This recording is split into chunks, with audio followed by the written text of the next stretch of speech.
Let's start. देखो सम number 13 कर रहे हैं हम लोग। सम नंबर 13 में क्या बोल रहा है, mister they owns 2 houses in Kolkata. First house वो अपने खुद के लिए यूज कर रहा है। सेकंड हाउस जिसमें 2 फ्लैट है ऑफ द इक्वल साइज, उसको वो लेट आउट कर रखा है टेनेंट्स को at the rate 7,000 per month पर फ्लैट फॉर रेसिडेंशियल पर्पस। वैसे टेनेंट्स का यूज इमेटेरियल होता है, वो रेसिडेंशियल वर्क के लिए या किसी भी पर्पस के लिए। आगे क्या बोल रहा है, कुछ इंफॉर्मेशन दी हुई है फर्स्ट हाउस की, कुछ इंफॉर्मेशन दी हुई है सेकंड हाउस की।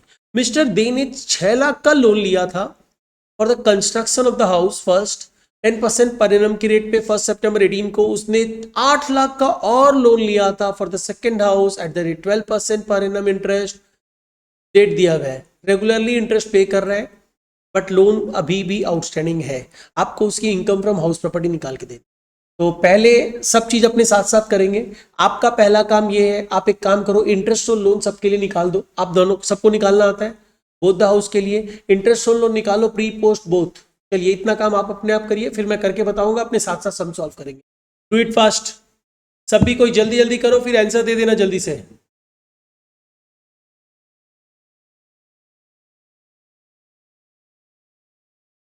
चलो देखते हैं, शायद 75,000 थोड़ी आ रहा था श्वेता। 70। ओके ठीक है, चलो एक बार चेक करो।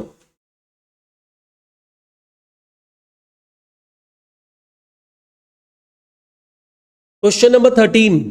सबसे पहले मैं आप लोगों को इसका इंटरेस्ट कैलकुलेशन दिखा दे रहा हूं, फिर अपने सम में मूव करेंगे। मतलब बेसिकली हम पहले वर्किंग कर ले रहे हैं। Working note number 1। अगर हम करते हैं, हम इंटरेस्ट ऑन लोन निकाल रहे हैं। Interest on loan, interest on loan आप जो कैलकुलेट कर रहे हो ऑफ हाउस प्रॉपर्टी 1 और 2 बोथ कर रहे हो। तो पहले मैं HP1 का कैलकुलेशन अगर करता हूं, HP1 के कैलकुलेशंस में क्या बचा हुआ है। HP1 के कैलकुलेशंस में मेरे को दिख रहा है, मैंने कंस्ट्रक्शन कब स्टार्ट किया, 18 अगस्त 17 को। और लोन कब लिया था फर्स्ट हाउस के लिए, 1 सितंबर 18। तो कब से स्टार्ट होगा इंटरेस्ट, 1 सितंबर 18 से। तो यहां पे अगर मैं प्री कंस्ट्रक्शन की बात करूं, तो ये स्टार्ट होगा 1 सितंबर 18 से टिल कंस्ट्रक्शन कंप्लीट हुआ या रीपेमेंट। रीपेमेंट अभी तक नहीं हुआ, देखो लोन आउटस्टैंडिंग है। कंस्ट्रक्शन कंप्लीट हो गया 15 जून 20 को, है ना, 15 जून 20। तो construction completion date is the earlier, तो हमें क्या करना है, लास्ट 31 मार्च तक इंटरेस्ट लेना है। तो 31 मार्च 2020 इतने पीरियड का इंटरेस्ट आपने निकाला होगा। लोन का अमाउंट जो था 6 लाख का था, 10% इंटरेस्ट। तो आप इंटरेस्ट अगर निकालोगे तो 6 लाख के ऊपर 10% कितने पीरियड के लिए, 19 मंथ्स। किसी को कोई दिक्कत 19 मंथ्स में? अमाउंट कितना है, 95,000। अब इसका इंस्टॉलमेंट चाहिए मुझे। तो इंस्टॉलमेंट अगर मैं लूं, तो इसका इंस्टॉलमेंट की वैल्यू अपनी आ जाएगी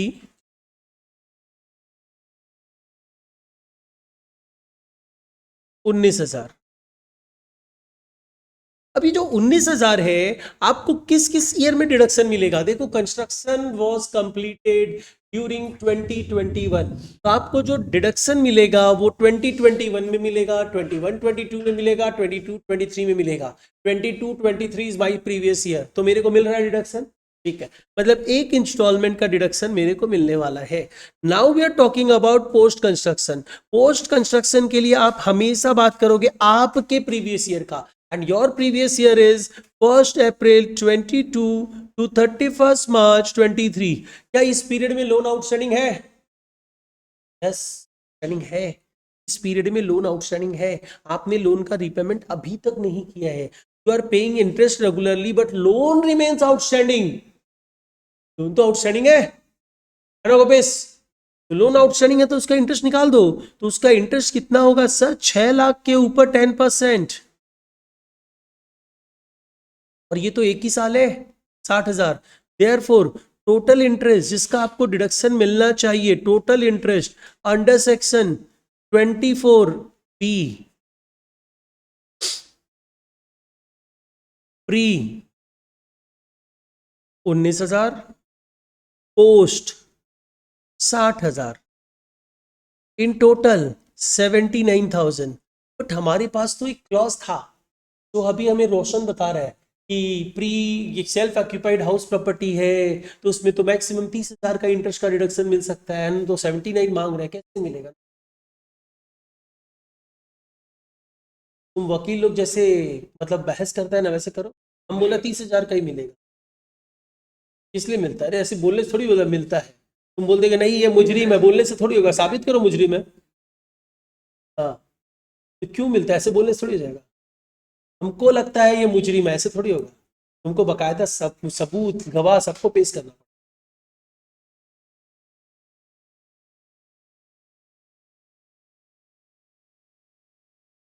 दूसरा वकील है इत्ते झा।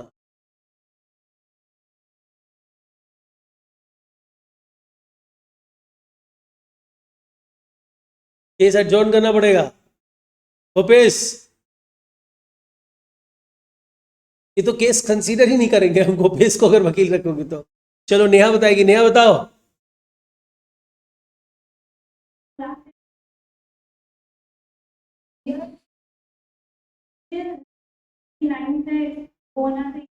क्या होना चाहिए? अरे तुम लोग ऐसे कैसे बोलेगा, अच्छे से बोलो। देखो निशा एकदम अच्छे से बोल रही है।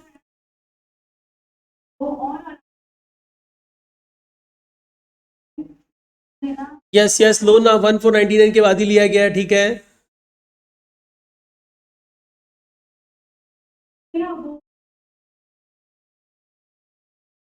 ठीक है, कंस्ट्रक्शन का ही पर्पज है।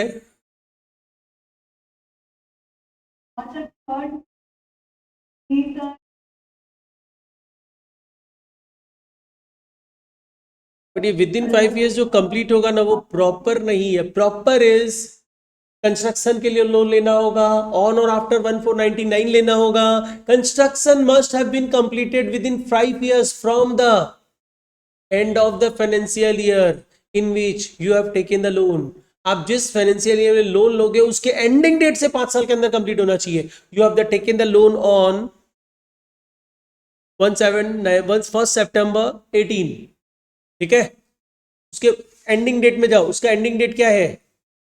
31 मार्च 19। तो काउंट करो 19, 20, 20, 21, 21, 22, 22, 23, 23, 24। क्या 31 मार्च 2024 के पहले आपका कंस्ट्रक्शन कंप्लीट हुआ? यस, मतलब आप कंडीशन फिट कर रहे हो। अगर कंडीशन में फिट बैठते हो तो you are in the special clause. Self occupied property है इसीलिए क्लॉज की बात कर रहा, नहीं तो पूरा इंटरेस्ट ले लेते। एंड आप स्पेशल क्लॉज में फिट हो रहे हो तो 2 लाख तक का इंटरेस्ट का रिडक्शन ले सकते हो। And you are demanding only 79,000, मतलब इट्स इलिजिबल। पूरा 79,000 का इंटरेस्ट का रिडक्शन मिल जाएगा, राइट। अब आ जाइए नेक्स्ट पॉइंट। नेक्स्ट पॉइंट अपने आते हैं HP2 का इंटरेस्ट कैलकुलेट करते हैं। HP2 तुम लोग मालूम है ये जो ये इनकम टैक्स है ना, ये तुम लोग बहुत अच्छे से पढ़ सकते हो। तुम लोग अपने फ्रेंड्स लोगों के साथ डिस्कस करो ना, जिसको आता है उसके साथ डिस्कस करो, जिसको नहीं आता उसको समझाओ, तो देखो तुमको बहुत अच्छे से याद रहेगा सारी। अच्छा, HP2 में इंटरेस्ट की बात करें तो HP2 में लोन लिए थे 1 March 17 को, और कंस्ट्रक्शन स्टार्ट हुआ 30 नवंबर 16 को। कब से स्टार्ट करेंगे? 1 March 17 से। प्री का बात कर रहा हूं मैं। तो प्री इंटरेस्ट जब हम कैलकुलेट करेंगे तो will start it from 1 March 17 till कब तक? टिल हमने रीपेमेंट तो अभी तक किया नहीं है, कंस्ट्रक्शन कंप्लीट हुआ 30 अक्टूबर, मतलब last 31 March is 31 March 17।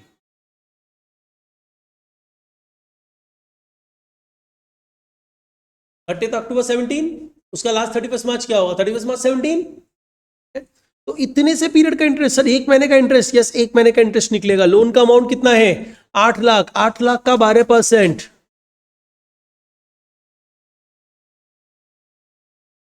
Into 1 month.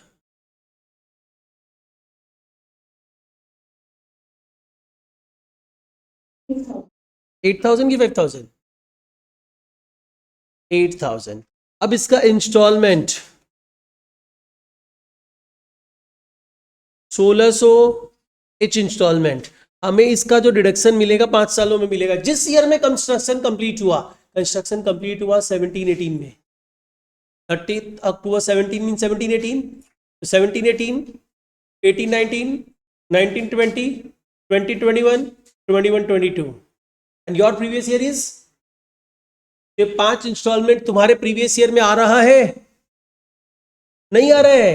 अरे देखो ना, तुमको डिडक्शन जो मिलना चालू होगा 17, 18, 18, 19, 19, 20, 20, 21, 21, 22 इसमें मिलेगा। तो तुम्हारे ये 5 सालों में क्या मेरे को एक भी ऐसा साल दिख रहा है जो 22, 23 है? यानी प्री का डिडक्शन तुम्हें नहीं मिलने वाला है। सर पोस्ट का तो मिलेगा, यस ऑफ कोर्स मिलेगा। पोस्ट कंस्ट्रक्शन पीरियड इंटरेस्ट, आपको पूरे साल का इंटरेस्ट लेना है क्योंकि लोन पूरा आउटस्टैंडिंग है। तो लोन का अमाउंट जो मेरा था 8 लाख, 8 लाख के ऊपर 12%, 96,000। मतलब in case of HP2 interest और लोन जो डिडक्शन मिलेगा अंडर सेक्शन 24P,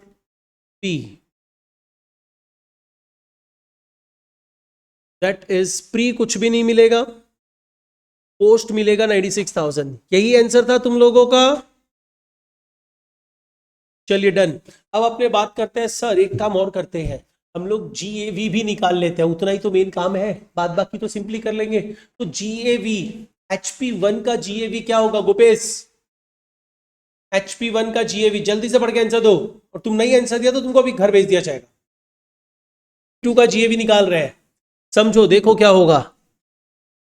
HP2 में you have 2 houses each of a equal size, जिसको आपने टेनेंट्स को लेट आउट कर रखा है 7,000 पर मंथ पर फ्लैट, राइट? एक फ्लैट आपका वैकेंट रहा था 3 महीने के लिए, यही है ना? तो GAV ट्राई कर सकते हो एक बार। GAV और GMV क्या होगा वो भी तुमको सोचना पड़ेगा। House is situated in Kolkata, जो मेट्रो सिटी है। चलो एक बार 5-7 मिनट 10 मिनट मैक्सिमम टाइम लो, सॉल्व करके तो ना देखो, कोई एक बच्चा तो सही करके दो। यहां पे ध्यान दो, सबसे पहले आप क्या लेते हो GAV कैलकुलेशन के लिए? Municipal value, right? तो मैं ले रहा हूं यहां पे municipal value, that is a gross municipal value. And what is gross municipal value? Gross municipal value के लिए देखो आपको इससे यूज करना पड़ेगा। सम बोल रहा है municipal tax at the rate 15% है, जो 21,600 है। तो मतलब अगर ये कोलकाता में हाउस है ना, तो मैं ये बोल सकता हूं municipal tax 15% of net municipal value equal to 21,600। क्या ये बोला जा सकता है? क्योंकि नेट म्यूनिसिपल वैल्यू का 15% ही तो म्यूनिसिपल टैक्स होगा। तो इसका मतलब मुझे NMV तो मिल गई, NMV that is 21,600 divided by 15%। कोई दिक्कत किसी को?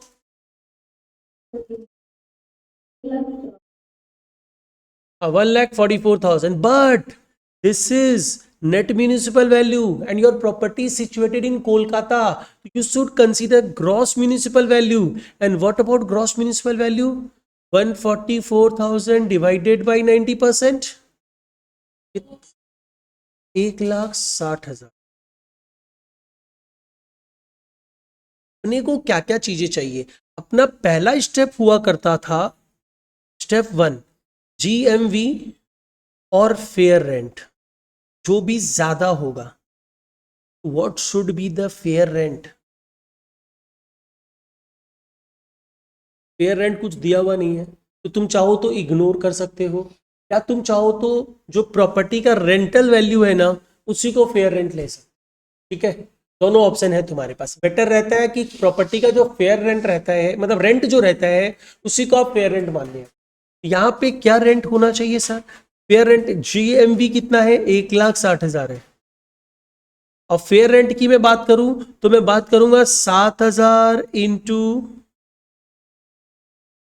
2 इंटू 12। कितना है फिर से बोल? 1,68,000। तो whichever is higher it is 1,68,000।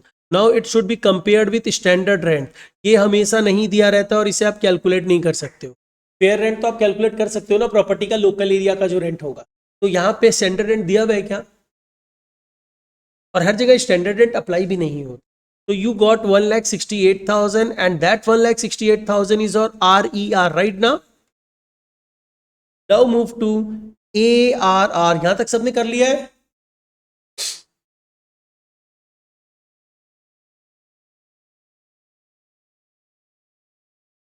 Done, यहां तक सबका हो चुका है ना? चाहिए नेक्स्ट क्या करना है अपने को, स्टेप नंबर 2 में जाना है। स्टेप नंबर 2, जहां नहीं समझ में आए पूछते चलना। स्टेप नंबर 2 इज आप एआरआर निकालने वाले हो। आप एनुअल रेंट की बात करोगे, your annual rent should be 7,000 into 2 into its 1,68,000 less unrealised rent, nothing. मतलब हमारा एआरआर अगर कम होता है तो वैकेंसी के चलते ही कम होगा, मतलब it will fit under the category of special clauses, है ना? याद है मैंने बोला था if ARR is lower due to vacancy then take ARR as GAV, याद है ना स्पेशल क्लॉज? यहाँ पे एआरआर देखो 168 आरईआर है, 168 एआर है अनरियलाइज रेंट के बाद। मतलब अगर एआरआर कम होता है तो वैकेंसी के चलते ही कम होगा। तो अब वैकेंसी है यहाँ पे, तो वैकेंसी को लेस कर दीजिए, लेस वैकेंसी। कितने पीरियड की वैकेंसी है? 3 months 1 फ्लैट, तो 7,000 1 फ्लैट ऑन बोथ द, अच्छा 1 फ्लैट ही तो ठीक है, 2 फ्लैट तो इंटू 3 21,000। इसे लेस करिए 1,47,000, this is A R R. तो answer should be A R R is 1,47,000, A R R is 1,47,000, R E R is 1,68,000। हमें किसे कंसीडर करना चाहिए? जो भी ज्यादा है उसको नॉर्मली, बट इस केस में वैकेंसी है ना, और वैकेंसी के चलते एआरआर कम हो रहा है, तो एआरआर को जीएवी ले लेंगे। तो GAV equal to, therefore GAV equal to ₹1,47,000। नहीं समझा नहीं? हाँ इक्वल था, लोअर नहीं था ना। बात है कि क्या एआरआर पहले से ही लोअर है? नहीं, वैकेंसी के चलते लोअर हो गया। ओके, तो जीएवी भी मिल गया ना। अब हम लोग को सम सॉल्व करना है, अब इजीली सॉल्व किया जा सकता है। चलो हम लोग साथ साथ सॉल्व करते हैं। इनकम फ्रॉम HP1,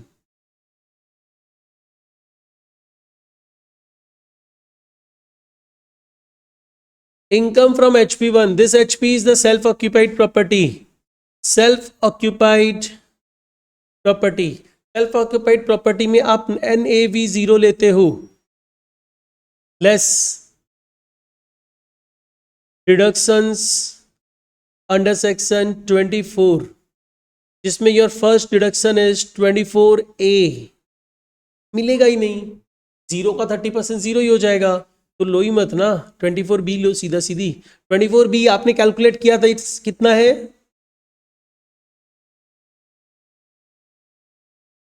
मतलब 79,000 नेगेटिव इनकम है अपनी।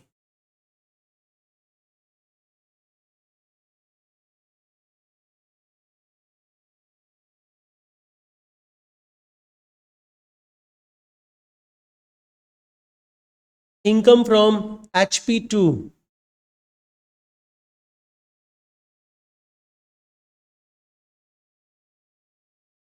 let out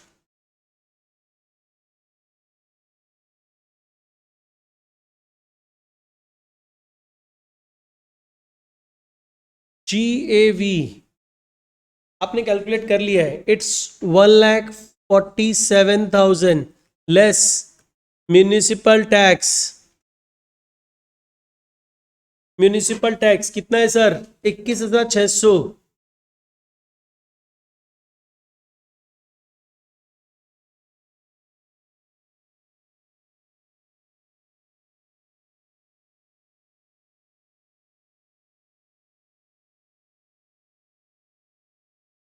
less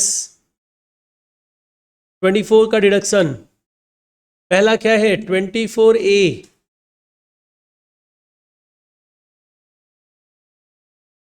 37,620,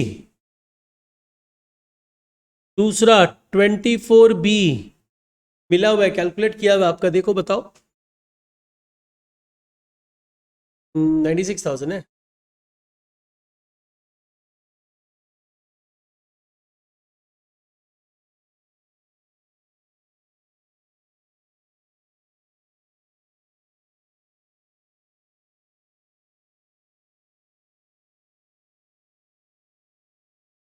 8820 negative. तो इसका मतलब आपकी टोटल इनकम नेगेटिव में ही रह गई है।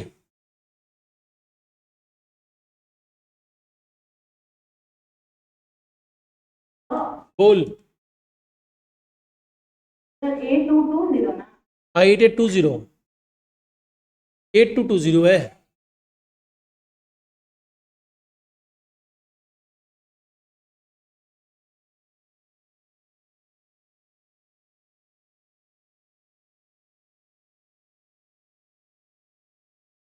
एट 7220 आ रहा है ना। या तो नेगेटिव में लिख दो, नेगेटिव में लिखते हो तो तुम यहां पे यही लिखना, income from house property, income under the head house property.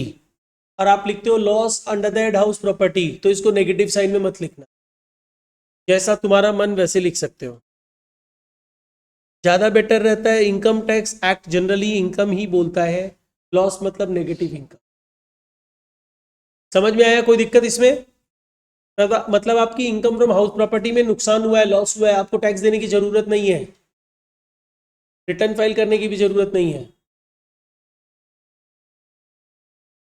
और वैसे ना, ये जो निर्मला सीतारमन है उन्होंने क्या किया है ना, तुम लोगों का दो कंसेप्ट डाला है। एक कंसेप्ट है अप टू 2.5 लाख तक इनकम एग्जम्प्टेड है, फिर 2.5 लाख से 5 लाख 5% टैक्स है, फिर 5 लाख से 10 लाख 20% टैक्स है, ऐसे करके स्लैब बनाया हुआ है। और एक है तुम्हारी इनकम स्ट्रेट अवे 7 लाख तक एग्जम्प्टेड, 7 लाख तक, बट उसमें तुम कोई डिडक्शन क्लेम नहीं कर सकते, उसको न्यू टैक्स रेजिमे बोला जाता है। तो तुम लोगों के वैसे काम का नहीं है, थोड़ा बहुत समझाना रहेगा, वो बीच में कभी भी या लास्ट में समझाएगा। न्यू टैक्स रेजिमे, तो वो बेसिकली दो तरीके का टैक्स कैलकुलेशन दे दी, बोली तुमको जो अच्छा लगे तुम वो कर लो, और तुमको कौन सा अच्छा लगेगा जिसमें टैक्स कम लगेगा, तो तुम दोनों में कैलकुलेट करो, जिसमें टैक्स कम आए उस बेसिस पे अप्लाई करो। चलो ये तो हुआ, अब चलो नेक्स्ट सम में आते हैं।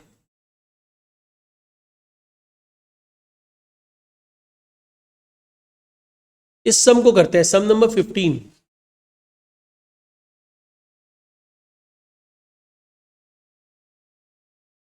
एक बार ट्राई करो ना कि पूरा कंप्लीटली अपने आप करके दो, एक बार कोशिश करो। कर सकते हो ना कि नहीं कर सकते हो? जल्दी से हाँ या ना बोल दो। नहीं कर सकते हो तो हम स्टार्ट करते हैं। ओके चलो देखो, बी ओनर है 3 हाउस प्रॉपर्टी का कोलकाता में, इनकम फ्रॉम हाउस प्रॉपर्टी निकाल के देना है। आप सबसे पहले ये देखो, ये सारी हाउस प्रॉपर्टी क्या सेल्फ ऑक्यूपाइड है कि लेट आउट है? HP1 क्या है? लेट आउट है ना। HP2 भी लेट आउट है, HP3 खुद के लिए है, ठीक है, एक सेल्फ ऑक्यूपाइड प्रॉपर्टी है, कोई दिक्कत नहीं है। अब बात करते हैं, चलिए स्टार्ट करते हैं, पहले फॉर्मेट ड्राफ्ट करते हैं, अकॉर्डिंगली मूव ऑन करते हैं। सम नंबर कितना है? सम नंबर 15।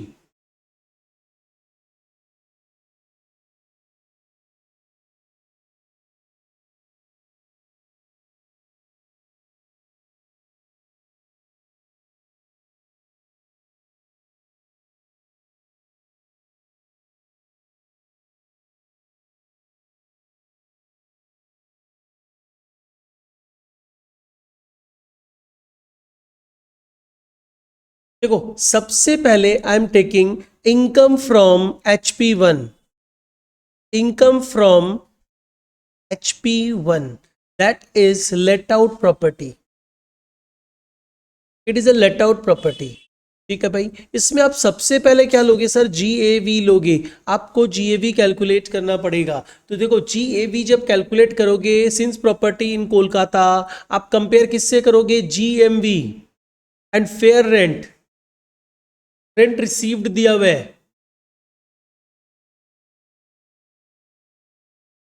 तो रेंट रिसीव्ड है ये। तो एक्चुअल में एनुअल रेंट कितना होगा, कोई बताएगा क्या? 2 महीने का वैकेंसी था, मतलब this rent is for 10 months ना।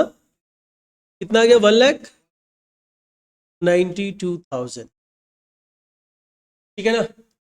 चलिए अभी थोड़ी देर पहले मैंने बताया था, अगर आपके पास फेयर रेंट ना हो तो आप एक्चुअल रेंट को फेयर रेंट मान सकते हो, याद है? अभी जस्ट लास्ट सम में हमने किया था ऐसा। तो इसका आप GAV जब कैलकुलेट करोगे तो आप क्या करोगे? HP1 का GAV कैलकुलेट कर रहे हो, तो आप यहाँ पे ये लिखोगे municipal value, gross municipal value कितनी है? 1,60,000। फेयर रेंट आप ले लो एक्चुअल रेंट को, दैट इज 1,80,000 है क्या? क्या चीज? GMV? एंड दिस इज 1,96,000 है ना? 92 है क्या?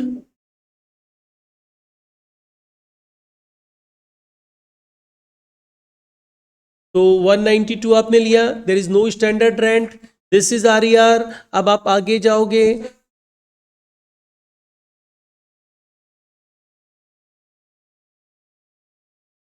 तो एक्चुअल रेंट होगा वही तो फेयर रेंट होगा। रेंट रिसीव्ड मतलब क्या हुआ? जितना तुमको मिला, मिला उतना कितना? 2 महीना का वैकेंसी के बाद मिला ना, तो एक्चुअली कितना मिलना चाहिए? फेयर रेंट, GMV सब एनुअल वैल्यूज होता है, ठीक है? तो इसको आप ले लिए। अब आप बात करोगे सर ARR कितनी है, तो ARR में अगर जाता हूं तो एनुअल रेंट इज माई 1,92,000, जिसमें देखो अनरियलाइज रेंट नहीं है। मतलब अगर ARR कम होगा तो वैकेंसी के चलते कम होगा। तो वैकेंसी कितने पीरियड का है? 2 महीने का। कितना हो जाएगा? 32,000। 32 लेस करो, यू विल गेट कितना अमाउंट? 1,60,000, that is ARR। या GAV कितना हो जाएगा? 1,60,000। 1,60,000 less municipal tax. Municipal tax अगर आप प्लस करते हो तो म्यूनिसिपल टैक्स है कितना सर? 12%। ठीक है, दैट्स इट। तो 12% ले लीजिए भाई। 12% किसका लेंगे? 1,80,000 का 12% नहीं लेंगे आप क्या करोगे? 1,80,000 ग्रॉस म्यूनिसिपल वैल्यू था, इसको नेट में कन्वर्ट करोगे, इसका 12% लोगे, राइट?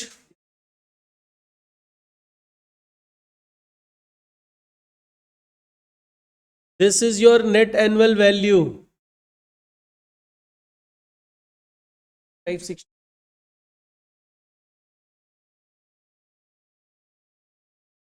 अब इसमें से आप डिडक्शंस लेस करोगे 24 के। पहला इज 24A विच इज इस अमाउंट का 30%। एंड नेक्स्ट आप लेस करोगे 24B। एग्जाम में ऐसे 24A 24B नहीं लिख सकते हो, ध्यान रखना। इंटरेस्ट ऑन लोन की बात की जा रही है, तो now move to interest on loan. तो इंटरेस्ट ऑन लोन में देखो, मैंने पहली हाउस प्रॉपर्टी के लिए लोन लिया है, बस हाउस प्रॉपर्टी 1 को ही कंस्ट्रक्ट करने के लिए लोन लिया गया था। सेकेंड एंड 3 लोन लेके नहीं किया गया है, बनवाए हम अपने रुपयों पैसों से, तो वहां पे इंटरेस्ट ऑन लोन की सवाल ही नहीं है। यहां पे बात आएगी 1/4/16 को लोन लिया गया, कंस्ट्रक्शन स्टार्ट हुआ 1/4/17 को, हम 1/4/17 से स्टार्ट करेंगे इंटरेस्ट। ठीक है, कब तक? कंस्ट्रक्शन कंप्लीट हुआ 1/4/19 को, 1/4/19 को, और रीपेमेंट अभी तक बाकी है। तो 1/4/19 का लास्ट 31 मार्च इज 31 अप्रैल 19 ही होगा, 31 मार्च 19 होगा। मतलब 2 साल का इंटरेस्ट, 17 18 18 19। ठीक है, 2 साल का इंटरेस्ट आप निकालोगे। हम यहाँ पे रफली करके बता रहे हैं, 7.5 लाख का 10% फॉर 2 years। यस, इसका इंस्टॉलमेंट 30,000। हमारे प्रीवियस ईयर में क्या ये फिट करेगा? से मिलना चालू होगा जिस प्रीवियस ईयर में कंस्ट्रक्शन कंप्लीट हुआ, 1920 में कंप्लीट हुआ ना। 1/4/19 विल बी अंडर 1920, 1920, 2021, 21-22, 22-23 मिलेगा डिडक्शन।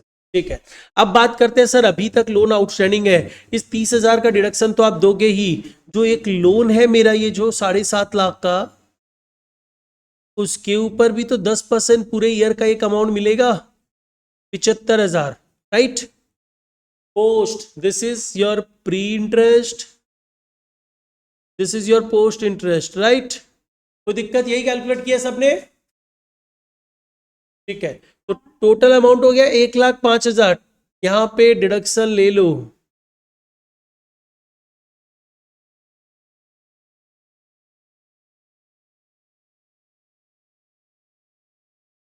147 168 का डिडक्शन मिल गया, 5608 नेगेटिव है ना, फिर से बोल, 66,600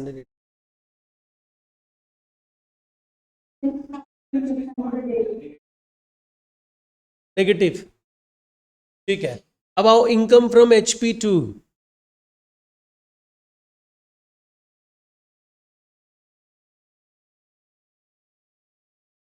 this is also let out. GAV, अगर आप GAV कैलकुलेट करोगे तो इस केस में GAV कितना होना चाहिए? देखिए, GMV दिया हुआ है 1 लाख का, रेंट रिसीव दिया हुआ है, there is no vacancy, no unrealise rent. तो पहले हम क्या करेंगे, रफली अगर हम कैलकुलेट करें HP2 का GAV, तो आप क्या करोगे, म्यूनिसिपल वैल्यू कितनी थी, 2 लाख नहीं 1 लाख, 1 लाख, और आप बात करोगे फेयर रेंट की, दैट इज 2 लाख, तो 2 लाख इज AR, ये RER, और ARR इज ऑल्सो 2 लाख, कोई वैकेंसी कोई अनरियलाइज रेंट नहीं है, तो GAV कितना हो जाएगा, देख लो दो। हाँ तो यहाँ पे तो देख कुछ भी नहीं है ना, दोनों बराबर है। और नहीं, तुम इसमें बोलना चाह रहे हैं कि इसमें लोअर लेते हैं, ना ना, municipal value and fair rent whichever is higher लेते हैं, फिर इसको कंपेयर करते हैं स्टैंडर्ड रेंट से, तो स्टैंडर्ड रेंट के बेसिस पे लोअर लिया जाता है, तो स्टैंडर्ड रेंट तो है ही नहीं ना यहाँ पे, ठीक है ना। चलिए, तो GAV इज 2 लैक्स, तो GAV इज 2 लैक्स हम लोग ले लेते हैं यहाँ पे, तो GAV 2 लाख, जिसमें you will deduct municipal tax which is 12%, 90,000 का 12% ना। अब तुम लोग को ना हम अंदर एकदम जूम से एक झापड़ निकाल के लगाएंगे। 1 लाख ग्रॉस म्यूनिसिपल वैल्यू है, म्यूनिसिपल टैक्स अगर हाउस प्रॉपर्टी मेट्रो सिटीज में सिचुएटेड हो तो उसके 90% वैल्यू का निकलता है, NMV का निकलता है म्यूनिसिपल टैक्स, तो NMV 1 लाख का 90% 90,000 होगा, 90,000 का 12% कैलकुलेट होगा 10,800, ठीक है ना, किसी को कोई दिक्कत?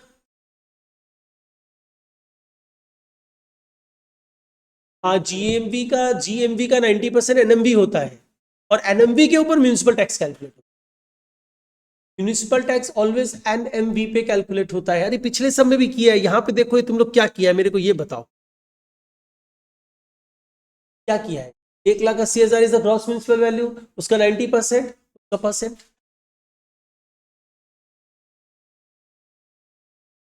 तो 2 सेकंड पहले किया हुआ चीज भूल जाते हैं। हाँ, नहीं सर, वो 1 लाख का 90% 90,000। अरे नहीं, तेरे को नहीं बोल रहा है, 2 सेकंड पहले क्या हो जाता है, सभी को बोल रहा है। Net annual value is 189,200 less deduction 24 का, जिसमें पहले 24A ले लो, हाँ 56,760, उसके बाद 24B, जो कुछ है ही नहीं ना,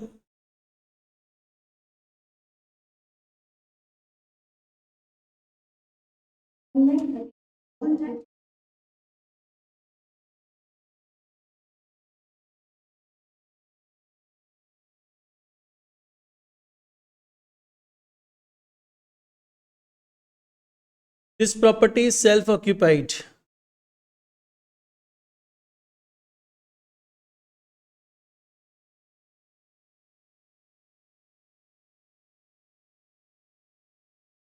पूरा ही जीरो है। अच्छा, कुछ इंटरेस्ट सब कुछ नहीं है,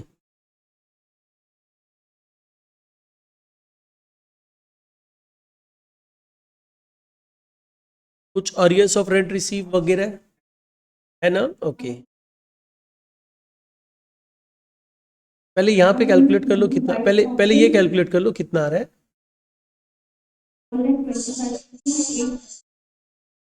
120,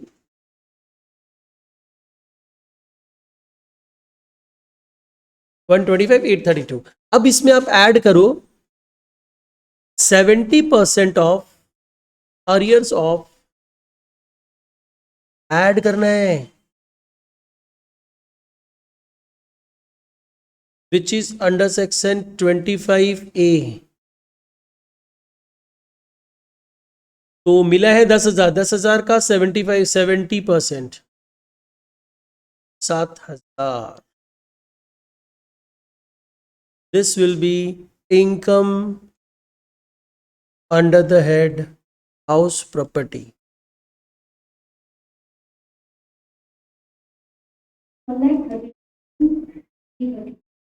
132, 832 ना।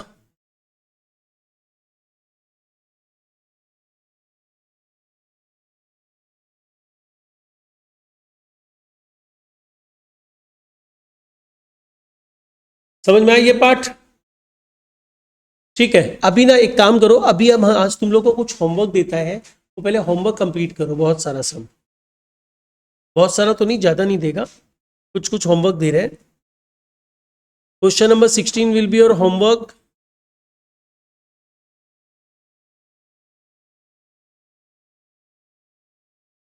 फोर्टीन होमवर्क रहेगा।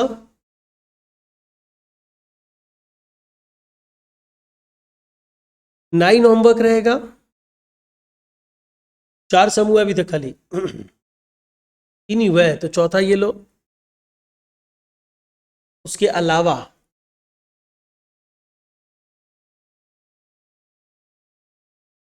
ऑल क्या लिख, 2019, 2021, 2022, इसी ईयर में से है कुछ कॉस्टिंग का है। हाँ, तो ये सारा करके रखना है सबको, कोई एक्सक्यूज नहीं चलेगा। एंट्री टिकट रहेगा ये क्लास में। नंबर्स एक तो ये लिख ले तीनों पेपर, और एक है सम नंबर 16, 14। तो तुम लिखा है क्या, बता दे।